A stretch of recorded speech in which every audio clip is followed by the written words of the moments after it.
BJP सांसद परवेश साहिब सिंह जल्द ही एक प्राइवेट बिल लेकर आने वाले हैं, जिसके तहत आधिकारिक सरकारी कार्यक्रमों में मांसाहारी भोजन परोसने पर पाबंद लग सकता है। यह खबर सामने आते ही मामले ने सियासी तूल पकड़ लिया। वहीं मामले में बात करते हुए परवेश सिंह का कहना था, जर्मनी के पर्यावरण मंत्रालय ने सरकारी बैठकों और कार्यक्रमों में मांसाहारी भोजन पर प्रतिबंध लगाने का प्रस्ताव रखा, क्योंकि इसका जलवायु और ग्लोबल वार्मिंग पर बहुत बड़ा प्रभाव है। भारत में भी हम मांसाहारी भोजन से दूर जाने की पहल कर सकते हैं, क्योंकि इसमें बहुत अधिक कार्बन फुटप्रिंट है।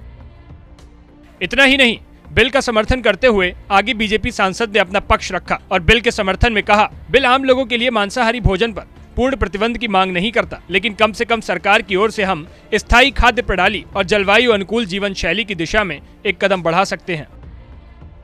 बता दें कि इस बिल के साथ ही प्राइवेट सेक्टर में रिश्वतखोरी को रोकने के लिए एक प्राइवेट मेंबर बिल लाने की बात हो रही है। ये दोनों ही बिल उन विधेयकों की लिस्ट में शामिल हैं, जिन पर संसद के आगामी शीतकालीन सत्र में चर्चा की जाएगी। लोकसभा की अधिसूचना के अनुसार इस सत्र में सदस्यों के कुल 20 बिल चर्चा के लिए सूचीबद्ध किए गए हैं। वहीं जानकारों की माने तो अधिकांश प्राइवेट मेंबर बिल संक्षिप्त चर्चा के बाद खारिज कर दिए जाते हैं। अगर आजादी के बाद बिलों पर नजर डालें तो अब तक संसद में केवल 14 ऐसे कानून पारित हुए हैं, जिसमें 1970 में आखिरी प्राइवेट मेंबर बिल को मंजूरी दी गई थी। परवेश सिंह के अलावा तीरथ सिंह रावत ने भी देश के सभी स्कूलों में योग शुरू करने के लिए एक विधेयक लाने की योजना बनाई है। इस योजना पर बात करते हुए उत्तराखंड के पूर्व सीएम का कहना था, प्रारंभिक वर्षों में योग को स्कूली स्तर पर पढ़ाया जाना चाहिए। ये शारीरिक और मानसिक दोनों तरह के विकास में मदद करता है।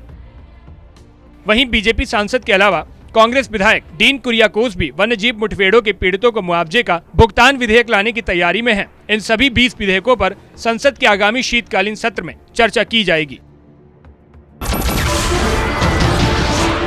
नमस्कार, मैं हूं मानक गुप्ता। अगर आपको हमारा ये वीडियो पसंद आया हो तो इसे लाइक और शेयर जरूर करें, और हाँ, हमें सब्सक्राइब और फॉलो करना ना भूलें, ताकि आप देश और दुनिया की कोई खबर मिस ना करें। तो जुड़े रहिए हमारे साथ और देखते रहिए न्यूज़ 24।